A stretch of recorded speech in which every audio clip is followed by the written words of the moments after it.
Hai teman-teman semua, selamat datang di Mulika Adbis. Dan seperti biasanya nih, MKA ini akan mengundang para narasumber yang benar-benar hebat banget. Dan salah satunya ini nih, ada di depan aku nih, ada Kak Febe. Kak Febe ini adalah alumni Administrasi Bisnis angkatan 2016, ya kan Kak? Betul sekali. Halo. Eh, Kali ini nih, Kak Febe akan membawakan tema tentang intrapreneur. Dan biar kenal lagi nih, izinkan aku untuk memperkenalkan diri sendiri ya Kak ya. Sebelumnya, halo teman-teman semua, perkenalkan aku Salsa Nur Padilla dari Administrasi Bisnis 2020. Dan di depan aku ada narasumber hebat ini nih, boleh Kak Febe langsung perkenalkan diri? Halo teman-teman semuanya. Perkenalkan dulu. Tapi udah kenalan tadi. Tapi nggak apa-apa, kenalan lagi. Nama aku Febe, angkatan 2016. Dan sekarang aku bekerja sebagai graphic designer di salah satu perusahaan teknologi. Oke, dan kali ini aku bakal jadi moderator dan di samping itu ada Kak Febe yang narasumbernya mungkin akan sedikit aku tanya-tanya, boleh ya kan Kak?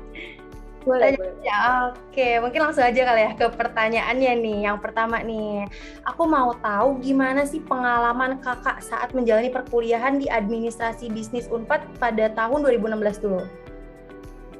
Seru banget sih, seru banget. Karena dulu aku masih ngerasain kuliah offline kan. Aku jadi masih bisa ngerasain gimana sih proses belajar di kelas, terus berkegiatan di kampus, ikut-ikut event yang diadain di kampus, sama kenalan sama teman-teman dari banyak banyak kota. Itu seru banget sih. Oke, berarti emang benar-benar seru banget ya Kak, karena aku tuh angkatan online ya, jadi agaknya beda gitu loh. Pandemi. Iya Kak, oke. Ke pertanyaan selanjutnya nih, gimana sih kehidupan organisasi Kakak? Karena kan tadi udah disenggol tuh mengenai organisasi. Nah, aku mau nanya gimana sih kehidupan organisasinya Kak selama di Adis? Nih, jadi dulu waktu aku habis lulus Profit, itu aku langsung apply intern di Departemen IT. Kenapa aku dulu pengen pilih IT itu karena waktu kayaknya Profit kedua ya yang pengenalan Departemen Himabis. Waktu itu aku ngeliat IT tuh kayaknya yang paling cocok sama hobi aku, yaitu art atau menggambar. Jadi makanya tuh aku pilih Departemen IT. Terus aku stay di Himabis itu sampai 3 tahun kepengurusan. Jadi tahun berikutnya aku jadi manajer desain. Terus tahun terakhir aku jadi BOD di Departemen IT. Terus selain jadi pengurus Himabis, aku juga sempat jadi kepanitiaan di beberapa event yang diadain Himabis. Dulu tuh ada namanya BFC, kalau sekarang kayaknya namanya IBSC kan. Dulu tuh namanya BFC atau Business Futurology Camp. Terus aku juga sempat jadi panitia Profit, aku sempat jadi fasil, sama jadi tim pupdok. Terus kira-kira. Oke, berarti Kak Febe ini benar-benar fokus di Himabis ya Kak? Iya lumayan sih aktif di Himabis, tapi aku juga sebenarnya ada beberapa kegiatan di luar juga. Disebutin juga nih. Boleh Kak, boleh. Oh boleh. Oke deh, Himabis aja. Oke, jadi selain Himabis, dulu aku sempat ikut kepanitiaan di FISIP, di Unpad, yang ada event-event itu aku biasanya daftar jadi kepanitiaannya. Terus sama aku juga sempat jadi staff di ISEC in Bandung, sama waktu liburan aku juga pernah volunteer di ISEC in Unpad waktu itu. Itu sih kira-kira. Oke, berarti banyak banget ya pengalamannya selama perkuliahan di Adbis. Dan aku mau nanya nih, berarti karena banyak pengalaman nih, pasti banyak pembelajaran yang dapat diambil tuh. Nah, pembelajaran terbaik yang kakak dapetin tuh saat mengikuti organisasi-organisasi yang tadi udah kakak sebutin, dan pembelajaran apa sih yang kakak dapetin saat menjalani perkuliahan di Adbis? Gimana tuh kak? Pembelajaran sebenarnya banyak banget pembelajaran hidup sama aku kuliah di Adbis ya. Tapi yang paling aku rasain efeknya sampai sekarang itu adalah aku jadi mengenal diri aku lebih dalam lagi. Jadi karena aku aktif berorganisasi, aku tuh jadi tahu passion aku tuh sebenarnya arahnya kemana sih. Terus potensi yang aku punya tuh kalau digali tuh bisa sampai mana sih gitu. Jadi aku tuh bisa tahu itu semua, dan karena aku merasa aku berada di wadah yang tepat, terutama Himabis ya, karena kan aku 3 tahun di Himabis. Karena aku merasa aku berada di wadah yang tepat, aku tuh jadi merasa nggak takut untuk explore, untuk kasih ide-ide aku, terus juga untuk aku nggak takut untuk salah gitu, dan belajar dari kesalahan yang aku bikin. salah di sini tuh maksudnya bukan berarti kita jadi asal-asalan dalam melakukan pekerjaan ya, tapi maksudnya adalah ketika kita salah, kita tuh nggak usah takut karena kita tahu kalau lingkungan kita itu mengencourage kita untuk belajar dari kesalahan itu dan supaya jadi lebih baik di kesempatan berikutnya. Gitu. Kalau sekarang kan aku udah masuk ke dunia kerja kan, jadi udah bukan saatnya lagi untuk melakukan kesalahan gitu, tapi udah waktunya untuk meminimalisir kesalahan gitu sih. Oke, berarti panjang banget ya Kak perjalanannya di selama kuliah tuh ngikutin organisasi, terus dapetin gimana sih passion kita gitu-gitu ya Kak. Nah, untuk perjalanan karirnya sendiri Kak, setelah lulus administrasi bisnis perjalanannya tuh gimana sih Kak? Apakah gampang tuh untuk mencari kerja atau kayak gimana gitu Kak? Oke, jadi setelah aku lulus di Februari 2020, itu aku awalnya langsung apply internship dulu karena sebelumnya aku belum pernah ada pengalaman intern kan waktu kuliah.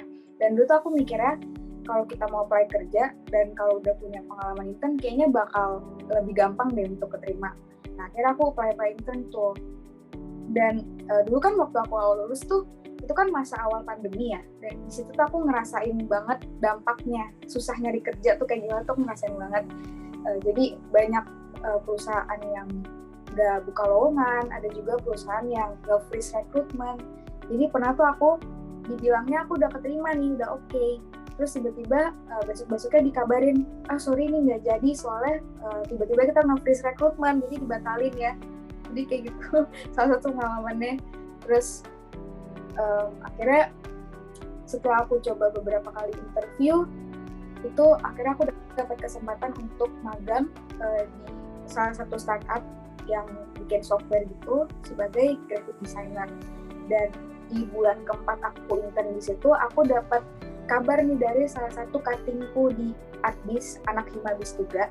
Aku dapat kabar kalau di kantor dia itu lagi buka lowongan, lagi nyari orang sebagai graphic designer. Akhirnya aku cobalah opportunity itu, aku coba iseng-iseng ternyata keterima. Akhirnya sampai sekarang nih kira-kira udah setahun lebih aku masih di kantor yang itu. Tapi selain kerja di perusahaan, aku juga sambil jalanin bisnis sama teman aku. Kita punya small biz, kita jualan house plants, jualan tanaman hias. Sama selain itu aku juga ngambil project freelance itu kalau jadwalku memungkinkan sih. Oke, perjalanannya juga agak panjang gitu ya Kak, kena dampak COVID dulu tuh, pandemi benar-benar itu berdampak. Lumayan berasa sih. Betul banget. Nah, gimana sih cerita Kakak memilih untuk menjadi seorang konten kreator gitu Kak? Gimana menjatuhkan hati untuk jadi konten kreator tuh gimana tuh ceritanya? Sebenarnya dari awal aku nggak pernah ngerencanain untuk kerja di bidang graphic design ya, karena aku selalu nganggap itu kayak hobi aja deh, atau mungkin kayak cuman side job aja, kerjaan sampingan. Walaupun sebenarnya dulu aku ada keinginan sih untuk kerjaan sesuai hobi, kan enak ya, ngelakuin sesuatu yang kita suka dibayar pula gitu. Tapi dulu aku mikirnya kayaknya kemungkinan aku untuk bekerja di bidang ini tuh akan sangat kecil kalau dibandingin sama orang-orang yang emang lulusan di kafe, kan banyak banget tuh saingannya. Nah, makanya tuh waktu awal-awal apply kerja, aku tuh kekeh apply-nya ke bidang marketing aja yang sesuai sama jurusan kan, sesuai penjurusan aku, sesuai gelar. Padahal kalau dilihat CV aku tuh lumayan bertentangan gitu loh, karena pengalaman akademisnya dan achievement aku tuh adanya di bidang bisnis, di bidang marketing. Tapi kalau dilihat pengalaman organisasi dan skill yang aku punya, itu adanya di bidang desain semua. Bahkan aku waktu itu sampai bikin CV khusus untuk apply bidang marketing supaya pengalaman desainku tuh gak terlalu menonjol gitu, aku hilang-hilangin, jadi biar kelihatannya tuh marketing aja gitu. Nah, tapi karena waktu itu tuh lagi masa susah, aku nggak dapat panggilan kan untuk interview di bidang marketing. Akhirnya aku ngeberanin diri lah untuk apply di bidang graphic design, walaupun awalnya tuh aku agak pesimis karena rata-rata bahkan hampir semua lowongan graphic design pasti requirement awalnya itu lulusan DKV kan atau lulusan art. Tapi aku tetap coba, aku tetap beraniin, aku benerin CV-ku, aku bikin portofolio, Dan setelah aku apply dan interview di beberapa tempat, akhirnya ada itu satu yang nyantol. Akhirnya aku keterima untuk internship di startup tadi sebagai graphic design gitu ceritanya. Oke, berarti emang nggak semulus itu ya Kak, banyak banget tantangan nih yang Kak Feby hadapi ya. Benar banget sih, Kak. Oke, aku langsung ke next question lagi ya Kak. Nah, setelah menempuh pendidikan di ADBIS nih, nah ada nggak sih Kak hal yang relate dengan pekerjaan Kakak sekarang? Karena kan konten kreator gitu Kak, langsung dari ADBIS gitu, maksudnya apa sih yang relate-nya kayak gitu sih Kak? Graphic designer ya. Jadi walaupun kerjanya graphic designer terus lulusan ADBIS, sebenarnya ada loh pelajaran yang aku ambil yang terpakai di dunia kerja. Jadi karena waktu itu aku ambil penjurusannya itu marketing, aku juga belajar tentang strategic branding, tentang consumer behavior dan lain sebagainya. Dan ketika aku bikin desain itu di kantor, aku harus membuat desain sesuai dengan brand guideline perusahaan. Terus selain itu aku juga harus mikirin gimana sih bikin visual yang bisa mempengaruhi persepsi konsumen, bahkan bisa mempengaruhi keputusan konsumen untuk ngebeli produk yang perusahaan kita jual. Oke, meskipun agak beda gitu dari graphic designer dari ADBIS gitu, tapi kan tetap ada relate-nya gitu ya Kak berarti. Oke, berarti aku langsung aja ke pertanyaan selanjutnya ya Kak. Nah, aku mau nanya dong, ada nggak sih tips dari Kak Febe nih untuk teman-teman mahasiswa administrasi bisnis yang mungkin sekarang tuh masih bingung gimana sih cara untuk nyari pekerjaan di bidang fashion kayak gitu, gimana sih Kak? Tips dari aku, kalau misalkan sekarang kalian udah punya passion, sebelum kalian masuk ke dunia kerja selama masa kuliah ini, sebisa mungkin kalian tuh asah terus passion yang kamu punya, dilatih terus, digali terus potensinya, banyak-banyak belajar aja, nonton tutorial, ambil online class, atau ikut webinar, kan sekarang banyak banget ya cara untuk belajar. Jadi ketika kamu masuk dunia kerja dan kamu apply kerjaan sesuai passion kamu tuh, kamu udah banyak bekalnya, kamu tuh udah berisi, udah banyak pengalaman. Jadi ketika kamu apply, kamu bisa nunjukin, aku tuh udah bisa kayak gini-gini, aku udah banyak pengalaman, gitu sih. Dan kalau misalkan kamu emang belum dapat kesempatan untuk kerja sesuai passion di perusahaan, kamu bisa bikin opportunity kamu sendiri, kamu bisa mungkin bikin bisnis yang relate sama passion kamu, atau mungkin bisa ambil kerjaan freelance atau part time secara online. Sekarang tuh banyak kok platform yang nyediain kerjaan online, bahkan lingkupnya tuh internasional dan dibayar tuh pakai mata uang dolar. Jadi pokoknya terus-terusan aja research dan siapin aja dulu sebelum masuk ke dunia kerja tuh passion kamu dimatangin dulu dan banyakin pengalaman. Oke Kak Febe, dan itu tips dari Kak Febe ya teman-teman, boleh diterapin tuh tipsnya. Nah, untuk pertanyaan satu lagi nih Kak, aku benar-benar penasaran banget nih, gimana sih tips lagi nih untuk teman-teman mahasiswa yang pengen fokus kuliah tapi juga ingin jalanin hobi, dan kayak mereka tuh suka di luar akademis gitu loh Kak, kayak tadi kan Kak Febe suka di konten kreator kayak graphic designer gitu-gitu. Nah, gimana sih tipsnya biar kita tuh bisa membagi waktunya kayak gitu Kak? Oke, kalau misalkan kalian mau fokus kuliah tapi kalian juga mau ngejalanin hobi di luar akademis, yang pertama-tama tipsnya sih kalian harus pintar bagi waktu. Ada waktu untuk belajar, waktu untuk organisasi, ada juga waktu untuk ngelakuin hobi. Tapi kalian jangan sampai juga melupain prioritas kalian sebagai mahasiswa gitu kan. Karena sebagai mahasiswa kewajiban utamanya ya untuk belajar dan menyelesaikan tepat waktu. Jadi yaitu pintar-pintar bagi waktu. Dan yang kedua, jangan mager.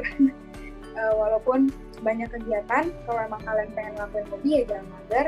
Ikutin aja kegiatan di kampus, event-event di kampus. Pasti ada kok wadah yang tepat untuk passion kalian. Kalian jangan mager untuk nyari. Dan yaitu, jangan mager untuk belajar juga. Research terus, cari referensi, cari mungkin kelas-kelas online kayak tadi aku bilang, atau webinar. Itu sih yang bisa kalian lakuin untuk hobi kalian yang di luar akademis. gitu. Oke, terima kasih Kak Febe atas tips yang udah Kak Febe beri buat kita nih. Untuk para mahasiswa yang ingin pengen ngelakuin hobi tapi juga nggak mau ngabain kuliah gitu ya Kak. Nah, aku ingin nanya satu lagi deh Kak. Karena tadi udah nanya-nanya seputar fashion Kak Febe, seputar karir Kak Febe, aku mau nanya nih, harapan Kak Febe buat Himabis dan juga dari buat administrasi bisnis Unpad, apa tuh Kak? Harapan aku ya buat Himabis, semoga bisa tetap jadi safe place untuk anak-anak Adbis untuk explore passion mereka, untuk belajar dari kesalahan mereka. Semoga bisa tetap jadi safe place dan semoga makin erat kekeluargaannya, semoga proker-prokernya makin keren tahun-tahun berikutnya. Dan kalau untuk Adbis, semoga harapanku semoga Adbis makin banyak mencetak lulusan-lulusan yang berprestasi dan pastinya yang membanggakan nama Adbis Unpad. Oke, amin. Mungkin itu aja kali ya Kak. Pertanyaan-pertanyaan ke KPB udah habis nih, udah dijawab semua nih. Mungkin itu aja ya Kak kali ini. Dan sampai jumpa untuk teman-teman semua di Mulika Adbis berikutnya nih. Dan terima kasih banyak kepada Kak Febe yang udah sharing-sharing yang benar-benar insightful banget nih dan bisa jadi pelajaran buat teman-teman semua nih. Dan sukses terus ya Kak Febe buat karirnya. Thank you, makasih teman-teman. Oke, terima kasih Kak Febe.